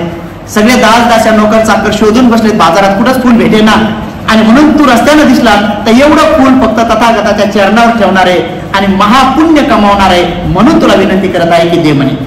मग हा विचार करू लागला, असं कोण तथागत सम्यक संबुद्ध आहे की त्यांच्या चरणावर ठेवल्यानं महापुण्य होतंय की त्याच्या बदल्यात या राजाला गाव नगर दास दास्या नोकर चाकर हे सगळं द्यायला तयार आहे, म्हणजे याच्यापेक्षाही जास्त ते महापुण्य काहीतरी आहे. तर मग म्हणे महाराज मी असा उघडा तसा पागला, आता नाही विकायचं म्हणे, मी ठेवतो. आता हे फार पॉईंट महत्वाचा आहे, फार महत्वाचा आहे हा गोष्ट. काय म्हणतो? आता मला नाही विकायचं. आता मग मी काय करतो? मीच ठेवतो म्हणे ते आणि मीच पुण्य कमवतो. राजाने एकदा दोनदा विनंती केली पण याने काय मान्य नाही केली आणि राजाच्या रथापाठीमाग भरधाव वेगाने पळू लागला. राजाच्या रथाच्या मागे माहित नाही भगवान पुढे आता, राजा तिकडे चाललं म्हणलं आणि जेवढा भरधाव वेगाने पळता पळता घामाजोग झाला. घामाजोग झाल्यानंतर राजा जाऊन राजाचं आसन टाकलेलं छोटा होतं, राजा आसनावर बसला आणि हा बिचारा कोणाचाही विचार न करता जसा धावत गेला तसा तथागताच्या चरणावर जाऊन पडला आणि ते चरणावर तथागताच्या फूल ठेवलं आणि फूल ठेवून म्हणे मी जिंकलो. एकदम असा खुश झाला. खुश झाल्यानंतर राजाने इकडे पाहिलंच नाही. जिंकलो म्हणल्याबरोबर राजाने तलवारच बाहेर काढली, का राजे घाबरतात जिंकले म्हणल्यावर. त्याला वाटतं कोण आक्रमण केलं का काय. राजाला सगळे शब्द आवडतात पण राजाला जिंकलो हे शब्द नाही आवडत कोणाचा, कारण त्यांना असं वाटतंय की घेरलं का काय आम्हाला जिंकलो म्हणल्यावर. राजानं पाहिलं हा उघडा दिसल्याबरोबर म्हणे अरे म्हणे हा पिसा झाला का काय समजा. पण राजाला हे सगळं प्रसंग माहित होता आणि मग तथागत भगवान बुद्धाने ते फूल हळूच उचललं आणि आनंदाकडे दाखवलं. म्हणे आनंद या फुलाची किंमत काय आहे मी सांग. आनंद म्हणाले भगवान साधारण असून काय असणार आहे, 1, 2, 5 रुपये 2-4 कारशा पण असे असेल. नाही रे आनंद, या फुलाची किंमत आज तोंडाने मागितलेले तेवढे गावं नगर शहर दास दास्या नोकर चाकर हिरे माणिक मोती वैभव सर्व या फुलाची किंमत आहे म्हणे. पण तरीही हे फुल केवळ तथागतावर श्रद्धा उत्पन्न झाल्यामुळं याने चरणावर ठेवून याने एवढ्या मोठ्या लोभाला जिंकलंय आणि म्हणून खरंच हा वीर आहे म्हणे, याने खरंच जिंकलंय म्हणे. झालं. असं म्हणल्याबरोबर राजा साक्षीदारच होता. राजा लगेच उठला म्हणे, अहो भगवान, तो सगळा प्रसंग माझ्याबद्दलच घडलेला आहे. भगवंताला तर जाणलं होतं हे माझ्याबद्दलच घडलेलं आहे. भगवान, खरंच यानं जिंकलेलं आहे म्हणे, यानं जिंकलंय म्हणे. आता मला सांगा, त्या व्यक्तीला मनाची एकाग्रता करण्यासाठी जी समाधी पाहिजे होती ती जर नसती तर त्याचा लोभ वाढला असता की नाही. पण त्याच्यामध्ये काय झालं, त्याच्यामध्ये श्रद्धा उत्पन्न झाली, दान देण्याची भावना पण झाली आणि त्याच्यामध्ये समाधी पण झाली. त्याने एकाग्रचित्ताने ठरवलं. राजाच्या पाठीमागे लागता लागता म्हणला असता रस्त्यात, हो मारा, थांबा थांबा थांबा, बरं घेऊन टाका. आपण नाही का माणसाला बोलवतो, या या या, केवढ्यात वस्तू आहे, 200 रुपयात देता का, 50 मध्ये नाही देता, 100 मध्ये नाही. म्हणजे दुकानदारच म्हणतो ना, हो या या या घ्या, तसं म्हणू शकला असता. पण नाही, त्याचा लोभ बिलकुल वाढला नाही. जशी इथं श्रद्धा उत्पन्न झाली तर चरणावर ठेवेपर्यंत त्याची तशीच श्रद्धा स्थिर राहिली. हे स्थिर समाधीचं लक्षण फक्त प्रज्ञेमध्येच असते. आणि म्हणून तो प्रज्ञा बघा त्याला कशी उत्पन्न झाली, समाधी कशी उत्पन्न झाली, श्रद्धेमुळेच वाढत वाढत गेली. आणि तथागतांनी म्हटल्यामुळं राजा उठला, अहो भगवान, मी साक्षीदार आहे म्हणे, या फुलाची किंमत खूप आहे म्हणे, पण भगवान त्याला आशीर्वाद देण्याच्या अगोदर फक्त थोडं थांबा, मला त्याला काहीतरी बोलू द्या. मग त्याला राजा म्हणतोय, अरे भल्या माणसा, तो खरंच जिंकला म्हणे, आता तू तर पुण्य केलं म्हणे, पण तुझ्या पुण्यामध्ये मला सहभागी करणं म्हणे. तो म्हणे, मला नाही समजत पुण्यात सहभागी करणं कसं असतंय. मी भगवानकडे विचारतो. म्हणे, भगवान, राजा माझ्या कानात म्हटलेला आहे की पुण्यात सहभागी कर, तर करू का. भगवान म्हणे, कर म्हणे, जे जे सहभागी होऊ इच्छितात त्या सगळ्यांना पुण्यात सहभागी होऊ दे. राजा उठला आणि म्हणाला, मी पुण्यात सहभागी होत असताना हे 7 गावं, 7 नगर, 7 खेडे, 7 आमराई, 7 उंट, 7 घोडे, 7 हत्ती, 7 दाश्या, 7 हे सगळं आजपासून हे 7 खातानी हे सगळं याचं म्हणे. आणि मग श्रेष्ठी उठला, मग प्रधान उठला, मग एक एक करता 100 हे ब्राह्मण उठले आणि सगळ्यांनी त्याला पुण्यात म्हणता म्हणता एवढं केलं की त्या गावचा श्रेष्ठी तोच झाला. तर बघा, अगोदरही तो श्रीमंत होणार होता. राजाकडून तो अगोदरच श्रीमंत झाला असता. तुम्ही मला सांगा, अगोदर श्रीमंत होणं आणि नंतरचं श्रीमंत होणं याच्यामध्ये काय फरक आहे. पहिला तो लोभापोटी झाला असता आणि नंतर कशापोटी झाला, तर श्रद्धेपोटी जे माणसं धनवान होतात तर ते माणसं प्रज्ञावान असतात, हे त्याचं लक्षण आहे. म्हणून आपल्यामध्ये श्रद्धा शीलाकडे घेऊन जाते, शील समाधीकडे नेतं आणि समाधी माणसाला प्रज्ञावान बनवते. आणि म्हणून उपासक उपासिकांनो, आपण नित्य नियमाने भगवंतांनी हे चेहरा पाहता क्षणी सांगायचे की यांच्या पूर्व पारमिता किती आहे, वर्तमानाची स्थिती किती आहे आणि पुढे भविष्यात त्यांना आकलन काय होणार आहे. आणि तसं पाहून तथागत सम्यक संबोधन त्यांना अष्टांगिक मार्ग शिकवायचे, जो की प्रज्ञेवर आधारित आहे. प्रज्ञा असल्याशिवाय सम्यक दृष्टीचा लाभ होत नाही. सम्यक दृष्टीचं दुसरं नाव प्रज्ञा म्हटलं तरी काय हरकत नाही, प्रज्ञेचं दुसरं नाव प्रकाश म्हटलं तरी काय हरकत नाही, आणि त्यालाच तुम्ही ज्ञान म्हटलं तरी काय हरकत नाही. ज्ञान हे माणसाला महाज्ञानाकडे घेऊन जातं आणि महाज्ञान हे माणसाला विशुद्धीच्या ज्ञानाकडे घेऊन जातं आणि विशुद्धी ज्ञानालाच सम्यक संबुद्धत्व म्हणतात. विशुद्धी ज्ञान जास्त आहे. तर म्हणून ग्रस्त जीवनातली शुद्धी, भिक्षू जीवनातली शुद्धी आणि त्यानंतर जी आर्य फळाला प्राप्त करणारी जी शुद्धी आहे, आर्य फळ म्हणजे श्रोतापन्न, समृद्धगामी, अनागामी, अरहत, तर बिना सम्यक दृष्टीची ती कोणालाच प्राप्त होत नाही. म्हणून आपण नित्य नियमाने या अष्टांगिक मार्गावर आरूढ होऊन समाधीचा अभ्यास करून, शीलाचा अभ्यास करून, श्रद्धावान बनून, आपण प्रज्ञावान बनून निश्चित स्वरूपामध्ये प्रज्ञेपासून खाली खाली या किंवा श्रद्धेपासून तुम्ही प्रज्ञेकडे पुढे पुढे जा. प्रज्ञावान माणसालाच असं म्हणतात की त्याला खरे चक्षु प्राप्त झालेले आहेत. बाकीच्या सगळ्या लोकांना तथागत आंधळ समजतात. जे लोक प्रज्ञावान नाही त्यांना भगवान आंधळ समजतात. का? कारण भगवान म्हणतात या डोळ्यांनी जे प्रज्ञेने दिसतंय ते या डोळ्याने दिसत नाही. मग भगवान म्हणतात या डोळ्याने जेही दिसतंय त्या दिसण्याला काही अर्थ नाही. कारण ते जर दिसलं तर ते प्राप्त करण्याची भावना माणसाला उत्पन्न होते. आणि या डोळ्याने दिसणाऱ्या ज्या बी काही गोष्टी आहेत त्या लोभ उत्पन्न करणाऱ्या, द्वेष उत्पन्न करणाऱ्या आणि मोह उत्पन्न करणाऱ्याच आहेत. म्हणून त्याच्या प्राप्तीसाठी जे बी प्रयत्न आहेत ते सम्यक प्रयत्न नाही, म्हणून ते सम्यक व्यायाम होत नाही. बघा, एक एक कशी गोष्ट झाली. म्हणजे यानं जे बी दिसतं यानं काय दिसून काय दिसतं, याने रूप दिसतं. मग रूपाचे भरपूर प्रकार आहेत. काही रूप माणसाला भय उत्पन्न करतात, काही रूप आसक्ती उत्पन्न करतात, काही रूप द्वेष उत्पन्न करतात, जसं की मी अनेक वेळेस सांगतो, दरवाजा उघडल्याबरोबर एखाद्या माऊलीनं दरवाजा उघडला, दरवाजा उघडल्याबरोबर तिला 2 रूप दिसले. पुढं 2 रूप आहेत. एक रूपाचं नाव आहे सासूबाई आणि एकाच रूपाचं नाव आहे मम्मीबाई. 2. आता मला सांगा, दोन्ही रूप पाहता क्षणी मनामध्ये समान भाव उत्पन्न होतो का? समान भाव उत्पन्न होत नाही. दोन्ही रूप पाहता क्षणी आता झालं का, इथं आपल्या भाषेत सूक्ष्म डोळ्याला रूपाचा स्पर्श झाला, चक्षु विज्ञान तयार झालं. विज्ञानानं ओळखलं की हे कोण आहे मम्मी, हे कोण आहे सासू. आता हे ओळखलं आणि ओळखल्यानंतर मग काय होतंय, अविद्या पच्चाय संखारा, संखार पच्चाय विज्ञान, विज्ञान पच्चाय नामरूप, नामरूप पच्चाय सळायतन, सळायतन पच्चाय फस्स. आता इथून सुरू झाला. हे जन्म होनीत रोग झाले. फस्स म्हणजे स्पर्श झाला. फस्स कसा झाला? डोळ्याचा रूप आला. फस्स पच्चाय वेदना, वेदना उत्पन्न झाल्या. कोणत्या? सासूला पाहून दुखद, आईला पाहून सुखद. मग फस्स पच्चाय वेदना, वेदना पच्चाय तन्ना, तन्ना उत्पन्न झाली. कोणती? दोघीत तन्ना झाली.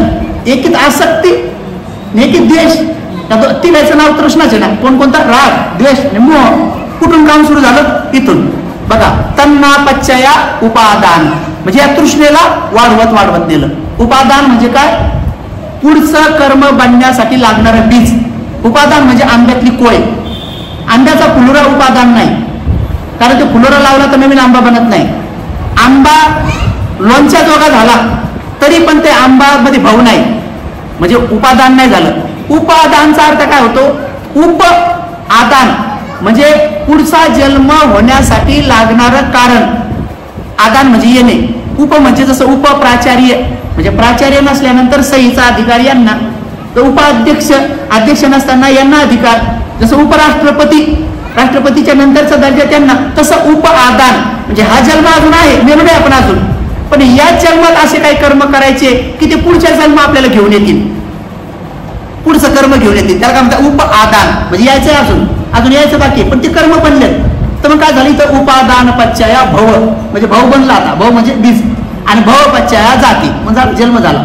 आणि जाती पच्चया जरा म्हणजे मग जन्म झाल्यावर म्हातारावं लागतंय. आणि जरा पच्चया मरणन मग मेलं. शोक परिदेव दुःख दोमनस्स पायासा येन तस्स केवलस दुःख खंदस समुदय होती. एवढ्यामुळं रडणं, क्रदन करणं, व्याकुळ होणं, ऊर बडवणं, केस तोडणं, गडबड लोळणं, हे सगळा दुःखाचा डोंगर उभा राहतो अविद्येमुळं. आणि अविद्या नसणं हे प्रज्ञेचं लक्षण आहे. ज्याच्याकडे अविद्या नाही त्याच्याकडे सम्यक दृष्टी आहे. अविद्या म्हणजे म्हणजे नसणे, वि म्हणजे विशेष, आणि ध्या म्हणजे विशेष प्रकारचं ध्यान, विशेष प्रकारचं ध्यान नसणे, विशेष प्रकारचं ज्ञान नसणे, विशेष प्रकारचं प्रज्ञा नसणे, विशेष प्रकारचं शहाणपण नसणे, विशेष प्रकारचं जाणीव नसणं, बुद्धत्व नसणं, समजदारी नसणं, त्याचंच नाव आहे अविद्या. आणि ज्या ज्या गोष्टीत अविद्या आहे तिथं तिथं प्रज्ञा राहत नाही. या दोन्ही गोष्टी एक साथ राहू शकत नाही. जसं की अंधार आणि उजेड दोघं एक साथ राहू शकत नाही. खरं खोटं एक साथ राहू शकत नाही. सत्य ना सत्य एक साथ राहू शकत नाही. जसं की दिवस आणि रात्र एक साथ राहू शकत नाही. एकाचं जाणं दुसऱ्याचं येणं. जर दिवस आला तर रात्र नाही राहत, तर दिवस आणि रात्र दोन्ही एक साथ कसं करायचं? दिवस आणि रात्र एक साथ राहू शकत नाही. तशाच प्रकारे अविद्या आणि प्रज्ञा दोघं जण एक साथ राहू शकत नाही. एकाचं नसणं तर एकाचं असणं. मग समजा तुम्ही जर प्रज्ञावान नाही तर मग सांगायचंच काम नाही आपण अविद्या आहोत. मग हे क्लिअरच आहे, हे क्लिअर आहे. मग अविद्या कोणास म्हणतात? तर बोर्डवर मग सविस्तर सांगेन, पण सध्या समजून घ्या. अविद्या कोणास म्हणतात? की ज्या व्यक्तीला आपल्या 3.5 हाताच्या शरीराची माहिती नसते त्याला अविद्यावान म्हणतात. म्हणजे आता झालं एक स्टेप बाय स्टेप सुरू. मग मी सांगतो तुम्हाला याचा अर्थ माझ्याकडे अविद्या नाही असं नाही, माझ्याकडे बी आहे, पण आपण निघू शकतो सगळे बाहेर.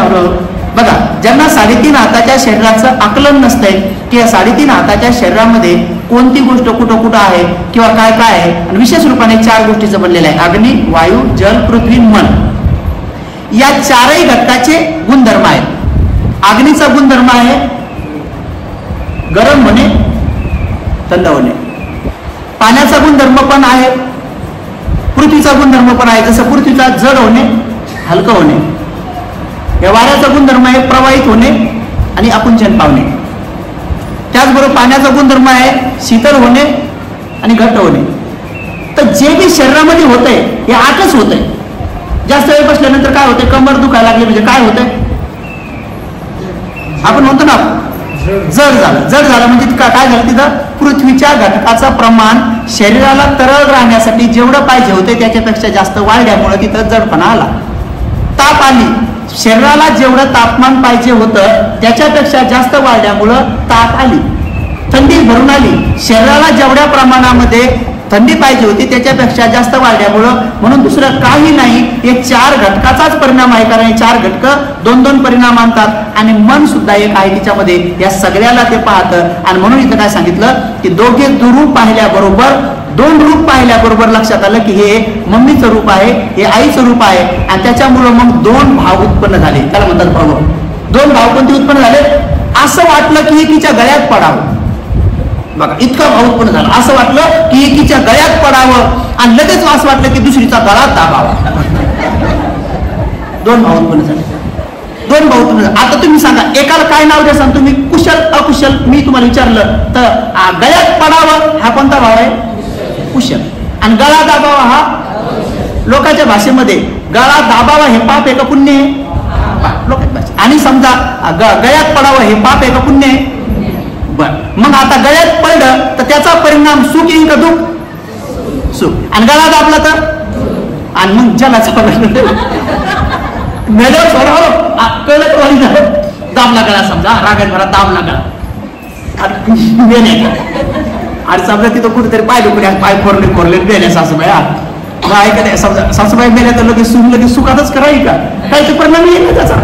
बरं ठीक आहे, नाही पोलिसांनी पकडलं तर आता यायनं सासूचं दाबलं, यायची सून मी दाबलं, यायची सून उशी बांधल, अशी उशी लावलं, असं वय काय ऐकलं तर समजू लागलं तुम्हाला. म्हणजे आपण पुढच्या जन्मावर सोडलीच नाही गोष्ट, कुठं ठेवली, आत्ताच ठेवली. म्हणून भगवान काय म्हणतात, शेवटी ही गोष्ट कुठं आली पाहिजे, परिणाम.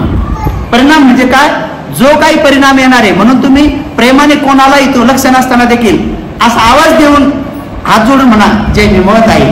बघा बदल्यात काय मिळते तुम्हाला, जय भीम बाई, थोडं गडबडीत होते, लक्षात नव्हतं. बघा चला ना चहा घ्या ना, पुढच्या वेळेस आहे माई, थोडंसं काम आहे जरा. अर्जुन काय काम आहे अर्जुन, जाऊ दे माई नंतर सांगेल.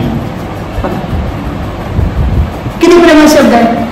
पण तुम्ही समजा कोणा जय भीम करून सुद्धा जर तुम्ही नीट जय भीम नाही घेतला तर पुढच्या वेळेस 2दा-3दा त्यांना जय भीम करू वाटत नाही. तर म्हणजे वाणीनं तुम्ही जे दिलं ते उगवतंय, जे दिलं ते उगवतंय. आणि माणूस जाणीवपूर्वक, ज्याचं स्वतःवर प्रेम आहे तो व्यक्ती जाणीवपूर्वक असं पेरतो की त्याला बदल्यामध्ये सुखच आलं पाहिजे. मग समजा तुम्ही प्रेम पेरलं तर बदल्यात काय येईल. आणि म्हणून फक्त प्रज्ञावालाच कळतंय की मी सगळ्यासोबत चांगलं जे वागत आहे ते दुसऱ्याचं नाही, हे माझ्या भल्यासाठी वागत आहे. का, कारण मला बदल्यामध्ये काय येईल, सुख येईल. हे फक्त प्रज्ञावालाच कळतंय. आणि ज्यांना नाही कळत तर हे अविद्येमुळे लोक काम करतात. म्हणून लोकांचे एकमेकांसंग भांडणं होतात, वाद होतात, तंटे होतात, कटकटी होतात, कोर्ट कचऱ्यात होतात, तुटातुटी होतात, खून खराबे होतात. एवढंच नाही तर मोठे मोठे युद्ध चालतात. मग स्टेटचे देशाचे तर एवढ्या सगळ्या एका माणसाला आणि देशाला समान अविद्या कारणीभूत आहे. एक माणूस जर दुखी आहे तर त्याला ती अविद्याच कारणीभूत आहे. आणि एक देश सुद्धा जर समजा दुसऱ्या देशासोबत लढाई करत असेल तर त्याला बी त्या देशाच्या प्रमुखाची अविद्याच कारणीभूत आहे. तर प्रमुखामध्ये अविद्या आहे, त्याला दुसऱ्याचं हडपण्याचा भाव उत्पन्न झालाय. म्हणून त्याला काश्मीरचा पट्टा पाहिजे, म्हणून तुला काश्मीरचा पट्टा पाहिजे, किंवा त्यांना हे पाहिजे ते पाहिजे. का उत्पन्न होत आहे सगळं, ते बी माणसं आहेत, आपण बी माणसं आहोत. का मग त्या चौकामध्ये आमचा भगवा पाहिजे, हिरवा नको, का होतं, केवळ अविद्या कारणीभूत आहेत. म्हणून भगव्यामुळे हिरव्यामुळे भांडण चालतंय किंवा भगव्यामुळे निळ्यामुळे भांडण चालतंय. ह्या रंगामध्ये अडकलेले जे लोक आहेत ना, हे अष्टांगिक मार्गातली प्रज्ञा डेव्हलप केली नाही, मनाची एकाग्रता साधली नाही, म्हणून रंगामुळे लोक चौकात भांडणं करतात. म्हणून लोक भोंग्यासाठी त्यांचा भोंग्या काढा, मग आमची हनुमान 40 कमी काढा. हे सगळं कशाचा खेळ सुरू आहे माहिती तुम्हाला. हे सगळे बुद्धाचे अनुयायी नाहीत. आणि बुद्धाचा अनुयायी असणं म्हणजे काय, अष्टांगिक मार्गावर आरूढ असणं. अष्टांगिक मार्गावर आरूढ असणं म्हणजे काय, समाधीचा विचार करणं. समाधीचं म्हणजे काय, अरे जसं मला भूक लागते तसं त्यांना भूक लागते, अरे जसं मला घर पाहिजे तसं यांनाही घर पाहिजे, अरे जसं मला दवा पाहिजे तसं यांनाही पाहिजे. आणि मग सगळ्या लोकांना जर अशा भावनेनं पाहणं सुरू केलं तर मग जात, धर्म, पंथ, गोत्र, कुळ हे सारे बाजूला पडतात आणि उरते तेवढी मानवता. आणि ती मानवतेचं प्रशिक्षण देणारे जे ते महामानव तथागत बुद्ध आहेत आणि त्यांचा अन्वय होण्यामध्ये माणसाला नेहमी आनंद व्यक्त केला पाहिजे. म्हणून तथागताच्या काळातले एक 2 मिनिटातलं प्रसंग सांगतो आणि नंतर आजची धम्मदेशना समाप्त करतो. अध्यात्मामध्ये समजण्यासाठी शील कसं स्थिर आवश्यक आहे, तर शीलेन सुगती यंती, शीलेन भोग संपदा, शीलेन निभूती यंती, तस्मा शीले विशोधीय. म्हणजे हे सांगितलं तर राजाने बी ऐकलं, प्रधानाने बी ऐकलं, सगळ्यांना ऐकलं. पण तो श्रेष्ठी जो होता तो होता ब्राह्मण, सर्वात श्रीमंत, राजाचा खास आणि 4 वेदात पारंगत. त्याला शंका आली या बुद्धाच्या वाचनावर. तो म्हणाला शील पालन केल्याने सुगती मिळते, दुर्गतीचे निवारण होते, सगळं काय होतंय म्हणजे मान सन्मान आदर सत्कार वैभव पैसा अडका दास दास्या नोकर चाकर हे सारं शील पालन केल्यामुळे मिळते, असं त्याचा अर्थ होतो या गाठेचा. पण त्याला शंका आली, म्हणजे बुद्धाचं वचन असं कसं काय, मी जर कुठे गेलो तर लोक मला उठून उभं राहतात कारण की मला सगळे वेद पाठ आहेत माझे म्हणून, आणि गावचा सगळ्यात श्रीमंत आहे म्हणून मला लोक शालूट मारतात, आणि राजाचा खास आहे म्हणून लोक मला घाबरतात, आणि मी सर्वात धनवान आहे म्हणून करून पुढे उभं राहतात. हिच्या शिलाचं काय आलं म्हणे, शिलाचं काहीच नाही म्हणे. बुद्ध म्हणतात शिलामुळे सगळं मिळतंय, पण मला तर हे मान सन्मान आदर सत्कार या 4 गोष्टीमुळे मिळतोय, अशी त्याला शंका आली. पण एकच चिंतन करत बसला, म्हणे बुद्ध वचन आहे शंका कशी घ्यावं, पण पटतही नाही. मग त्याला पटेच ना, मग काय करावं विचार करू लागला. मग मनातल्या मनातच विचार केला की बरं ठीक आहे, बुद्ध म्हणतात ना की शील पालन केल्यामुळे सगळं मिळतंय, मग मी काय करतो शील तोडूनच पाहतो. मग त्याने विचार केला कोणतं तोडा, मग म्हणे हत्या नको बाबा, मग दुराचार बाबा नको म्हणे, दुराचार नको म्हणे, दारू रुपये लयच अपमान होईल म्हणे आपला. तर त्यांनी मानत होते लोक, लय चांगला होता, ब्राह्मण बी होता, वेदात पारंगत होता, राजाचा खास होता, अमृतात हे होता. मग म्हणे दारू बिरू ते बी चांगलं नाही, मग काय करा, मग म्हणे चोरी करतो, पण आता चोरी कुठं करावं, मग म्हणे आपल्या राजाच्या तिजोरीतच करतो. मग राजाचे जे पहारेदार होते तिथं घुसला हा. आता राजे सगळे ओळखत होते ना समजा ते बाकीचे लोक, तर जे पहारेदार होते त्या पहारेदारासमोर त्याच दिवशी त्यानं काय केलं, 1 रुपया चोरला सोन्याचा, आणि पहारेदारांनी पाहिलं तिजोरीतून, त्यांनी पाहिलं म्हणजे अरे श्रेष्ठीने 1 रुपया घेतला, जाऊ दे बाबा एवढा मोठा माणूस आहे, सांगा की भाऊ तू आपल्यावरच यायचं, म्हणून ते वॉचमॅन जे होते त्यांनी सोडून दिलं. हा दुसऱ्या दिवशी गेला आणि मूठ भरून घेतले. अरे काल 1 रुपया घेताना आज तर मूठ भरून घेतले, आणि आपण तर तिजोरीवर रक्षक आहोत, आणि आपलं तर कर्तव्य आहे की कोणा काही जर केले सांगायचंय, पण यांनी तर मूठभर चोरले. जाऊ द्या बाबा काय बोलावं, तो उगाच राजाचा माणूस आहे, काय असं ते असं. दुसऱ्या दिवशी 2 मुठी घेतल्या, मग पहारेदारांनी पकडलं, म्हणजे श्रेष्ठी असो का कोणी असो आपली ड्युटी आहे, चला म्हणे पकडलं, आणि डायरेक्ट त्यांना राजाच्या खालचे जे लोक होते त्यांच्याकडे नेलं, आणि सांगितलं की यांना 3 दिवसापासून आम्ही लगातार चोरी करताना पाहतो, यांनी पहिल्यांदा 1 कारशेपण, मग मुठभर, आणि आज तर 2 मुठी चोरल्या, आणि चोरी केल्यानंतर काय दंड असतो ते सांगा म्हणे. ते म्हणे श्रेष्ठी असो का कोणी असो चोरी आहे म्हणे, चला दरबारात घेऊन चला म्हणे. मग दरबारात घेऊन गेले. दरबारात घेऊन गेल्याबरोबर राजा पुढे याला उभं केलं, त्याला पाहिल्याबरोबर राजा म्हणे अरे बापरे. मग म्हणे काय केलं यांनी, तर म्हणे आपल्या तिजोरीतून यांनी पैसे चोरले म्हणे 3 दिवसापासून, पहिला 1 रुपया, मग 1 मुठभर, आणि मग 2 म्हणे. महाराज म्हणे मला याचा एवढा राग आलेला आहे की याला न्या म्हणे, आणि डायरेक्ट याचा शिरछेद करून टाका. शिरछेद म्हणता क्षणी हा म्हणे अरे बापरे, शिर तोड्यावरूनच कठीण झालं म्हणजे अवघड झालं. मग त्याला तिकडं घेऊन चालले शिरछेद करण्यासाठी. मग सगळे लोक आरडायचे वरडायचे, पण आरडत नव्हता. याला तिथं नेलं, आणि तिथं नेल्यानंतर विचारलं की तुझी अंतिम इच्छा काय सांग. ते तेव्हापासून चालत आलेलं बरं अंतिम इच्छा, ते बरं आहे. आता एखाद्या माणसाला अंतिम इच्छा जर म्हणलं, कोणी म्हणलं तुझी अंतिम इच्छा काय, तुमचा गळा दाबायचा असं म्हणलं कुठे जाऊ द्या कोणी. अंतिम इच्छा जी आहे ती समजा करतील पूर्ण. मग याला विचारलं तुझी अंतिम इच्छा काय, म्हणे काहीच नाही, मला एकदा डबल राजापुढे घेऊन चला बरं म्हणे, पुन्हा राजाकडे एकदाच घेऊन चला म्हणे. तर ठीक आहे म्हणे. पहिलं मग राजाकडे निरोप पाठवला, म्हणे महाराज त्यांना तुम्हाला भेटायची इच्छा आहे मरण्याच्या अगोदर. राजा म्हणत नका माझ्याकडे आणूच नका म्हणे. का, कारण तो एवढा चांगला आहे म्हणे, तो एवढा चांगला आहे आणि कदाचित जर माझी त्याची नजर झाली तर मी त्याला माफ करून टाकीन म्हणे, त्याच्यामुळे आणू नका, त्याकडे मारून मी तिकडे म्हणे, कारण त्याने लय गुन्हा केला म्हणे, चोरी केली म्हणे, म्हणून मला काय त्याचं तोंड पाहायचं नाही, त्याला काय आणू नका म्हणे. मग गेले म्हणे नाही नाही महाराज तुम्हाला काय भेटायला तयार नाही, कारण तुम्ही हात जोडसान दया करसान आणि राजा मग तुम्हाला क्षमा करून टाकल, म्हणून राजाने भेटायची इच्छा नाकारलेली आहे. नाही नाही नाही म्हणे, राजाला सांगा तुम्ही हातही जोडत नाही, दयावया करत नाही आणि मी तुम्हाला याच नाही करत नाही, मला दुसरंच काहीतरी सांगायचं. मग राजाला पुन्हा निरोप गेला म्हणे महाराज त्याला दुसरं काहीतरी सांगायचं म्हणे, बोलवावं का म्हणे. राजा म्हणे आता एवढी सेवा केली, एवढा चांगलाच आहे तर बोलवा म्हणे, पण मला समोरासमोर नका ठेवा, असं तिरपट ठेवा म्हणे, त्याला बसवा, मग त्याचं तोंडच नाही पाहायचं, त्याचं तोंड पाहायचंच नाही म्हणे. राजा असा बसला आणि त्याला असं बसवलं आणि राजा म्हणे जे सांगायचे पटकन सांगून लगेच नीट म्हणे, जास्त टाइम नको. तो काय म्हणतोय, अहो महाराज मी काय साधा सुद्धा व्यक्ती आहे का म्हणे, या गावचा सर्वात श्रीमंत माणूस आहे म्हणे मी.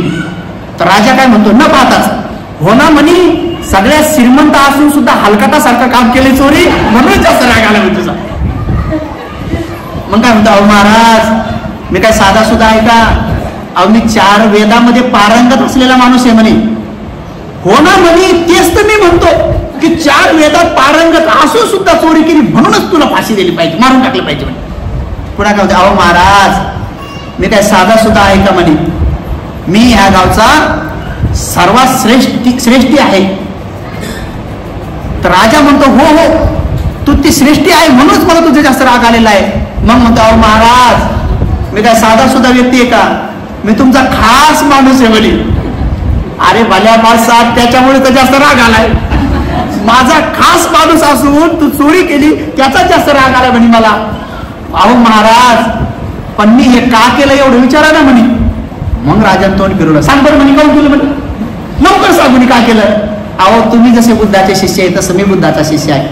त्या दिवशी म्हणे तुम्ही मी प्रवचन ऐकत होतो तेव्हा भगवान म्हणाले शिलेन सुगती यंती शिलेन भोग संपदा शिलेन निभूती यंती तस्मा शिले विशुद्धेय. शिलानं सर्व काही प्राप्त होते, मान सन्मान आदर सत्कार वैभव सगळं काही, दास दासा नोकर चाकर. मला शंका उत्पन्न झाली की हे तर सगळं मला, मी राजाचा खास आहे, श्रीमंत आहे, ब्राह्मण आहे आणि 4 वेदात पारंगत आहे, म्हणून मला हे सगळं प्राप्त होते, शिला तिच्यात काय आहे. म्हणून महाराज मी भगवंताच्या वचनावर शंका उत्पन्न झाली, म्हणून खरंच शील तोडून पाहावं की खरंच शिलामुळे सगळं प्राप्त होतं का कसं, म्हणून मी तेवढं एक शील तोडून पाहिलं. पण मला एवढं सांगायचंय की भगवंताच्या वचनावर कोण शंका घेऊ नये, कारण मी साधं एक शील तोडले तर एवढी सजा आहे, तर 25 पालन केल्यावर किती लाभ होत असेल म्हणे. आणि म्हणून मला तुम्हाला एवढं सांगायचं होतं ना, आता चला म्हणे आता मला फाशी द्या किंवा मला शिरछेद करा.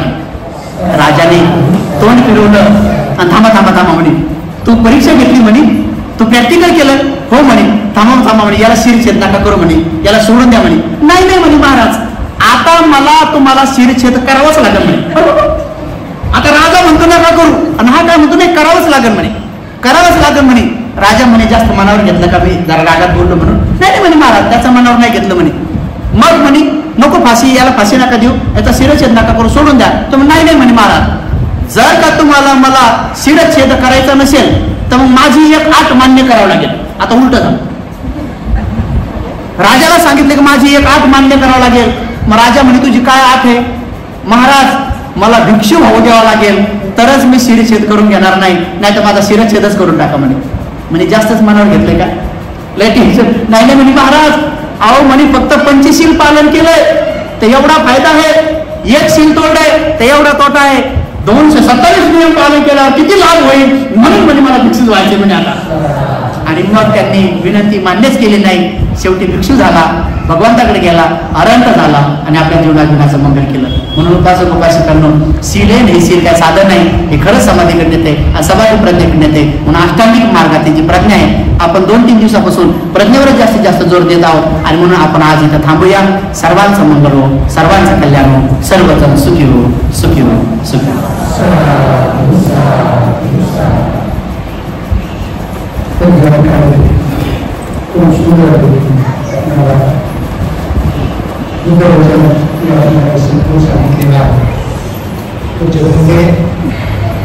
याच्या मुलातून अमृताचा वर्षाव व्हावा अशा प्रकारे देखील शब्दाचा वर्षाव होत असताना आपल्या चित्ताची एकाग्रता होईल. आपण खऱ्या अर्थाने समाजाच्या घराच्या माध्यमातून असा भास झाला. तर खरोखरच